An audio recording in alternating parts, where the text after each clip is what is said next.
የሚገርም ዜና ልነግራችሁ ነው። ይችን ድንቅ ጀግና አትሌት ፖሊስ መንገድ ላይ አስቆሞ ለምን እንዳሰራት ልነግራችሁ ነው። ሸኪሪ ትባላለች።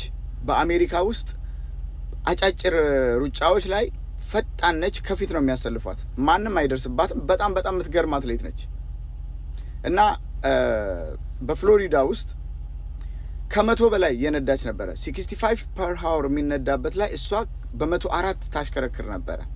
በጣም ይሄ እብደት ነው፣ ገባችሁ? እና ቀጥታ ወደ እስር ነው የሚወስዷቸው። ሶ ምን አረገች? ፖሊሱ ምንድን ነው የሚላት መሰላችሁ? እኔን ሳይቀር ከቶፍ አረግሽኝ፣ ድፍረትሽ። በ104 እየነዳሽ ፖሊሱን አልፋው ስትሄድ እግዚአብሔር ያሳያችሁ።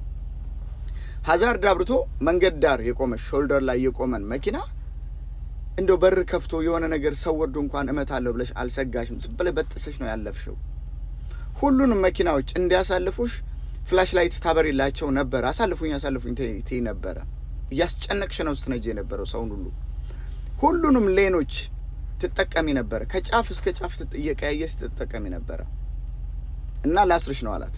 ወደ ጄል ታይም ይኖርሻል፣ ልወስድሽ ነው አላት። ፕሊስ መታሰር አልፈልግም። ማን መታሰር ይፈልጋል ብለሽ ነው? የሚያስቅ ፖሊስ ነው። ማን መታሰር ይፈልጋል ብለሽ? እንዲያውም እኔ ሰምቼዋለሁ፣ እናንተ አትሰሙት ይሆናል እንጂ ምንድን ነው ያለው? ድሮ ነበር እንጂ መጥኖ መደቆስ፣ አሁን ምን ያደርጋል ምጣድ ጥሎ ማልቀስ ይላል። በጆሮ ሰምቻለሁ።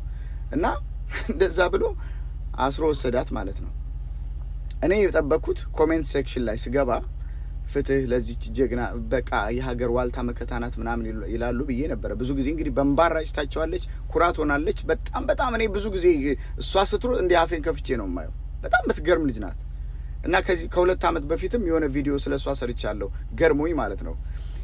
አንድ ጊዜ ተሸንፋ ዛሬ ልትስቁ ትችላላችሁ፣ ዛሬ ወደ ኋላ ልቀር እችላለሁ፣ እመኑኝ የሆነ ጊዜ ግን አሳያችኋለሁ ብላ እንደ ቃሏ የፈጸመች ጀግና ነች። እና ኮሜንት ሴክሽን ላይ ስገባ ምን አረገች ፍትህ ለሷ ምናምን ይላሉ ብዬ ነበረ። የአሜሪካ ሕዝብ በህግ አይደራድም። ማንም ሰው ከህግ በታች ነው፣ ከህግ በላይ አይደለሽም፣ ይበል እንዳትለቃት ምናምን ነው የሚሉት። ጭራሽ አንዳንዱማ ድጋሜ የሚልም ኮሜንት አነበብኩ። እንዴ ይሄ ነገር ከዚህ በፊትም እንደዚሁ አድርጋ ነበር እንዳልኩ። ይቺ ልጅ እንግዲህ እንደ ሩጫው ፈጣን ስለሆነች እዚህም የሆነ በልበል የሚላት ነገር አለ ማለት ነው። እና በአንድ በኩል አሳዘነችኝ እውነት ለመናገር። ሰው እንዲህ አይነት ስጦታ እያለው እንዲህ አይነት ነገር እያለው እንዲህ ውስብስብ ታሪክ ውስጥ መግባቱ ያሳዝናል። እና የምንማረው ነገር ስላለ ነው። ስናሽከረክር ስፒድ ሊሆን ይችላል፣ ጠጥቶ መንዳት ሊሆን ይችላል። እነሱ በማይደራደሩበት ነገር ደግሞም ልክ ናቸው። እውነት ለመናገር እንዴት ሰው በ100 ሊነዳ ይችላል? በ100 እየተነዳ የትኛውም ስህተት ቢፈጠር መኪናውን የመቆጣጠር ቻንስህ 0.000 ነው።